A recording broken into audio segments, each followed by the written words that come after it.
This is the school bell that we remember from the 1950s when we were at school here in Forbes, and this is the familiar sound.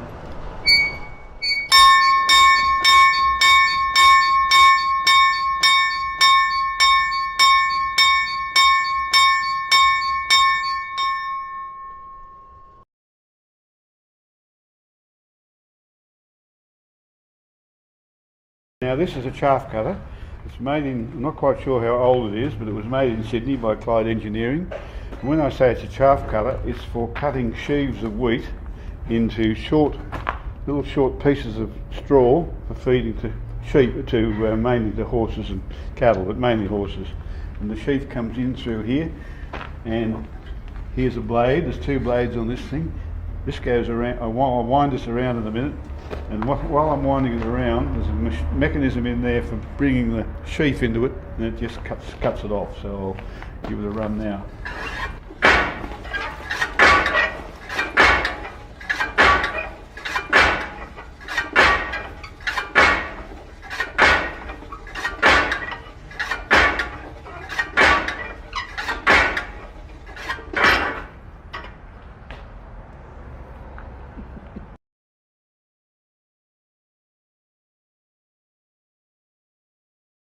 The blacksmith's forge, which is used for, normally there'd be charcoal in there for heating up metal, making all sorts of things. That was the way things were made in the early days. For the leather bellows to provide the air, and that's what I'm doing with this lever. It's making the bellows go up and down. The air comes out this hole here to blow the fire.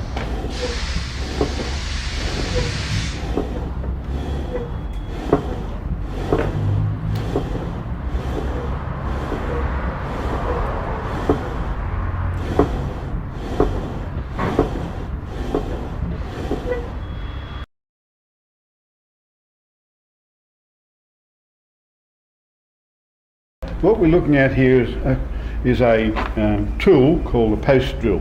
Been around for a long time. It's for drilling holes, and normally it has a drill bit out of here, but we don't have one of those. This winds it up and down. See that thing going up and down? And when you get set up, you wind here.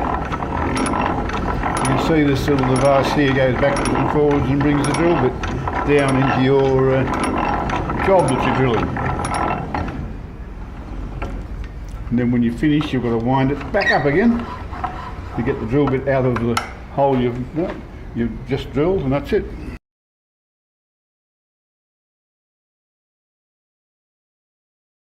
Now what we're looking at here, this thing here, is the blower for a forge, and this area here blows the air down through that pipe, and we've got that area there which would sit underneath a square, like a plate I suppose you'd call it, where you'll have your charcoal and you'll put your piece of metal in for heating it up so you can make it whatever shape you want to. So I'll just give it a wind.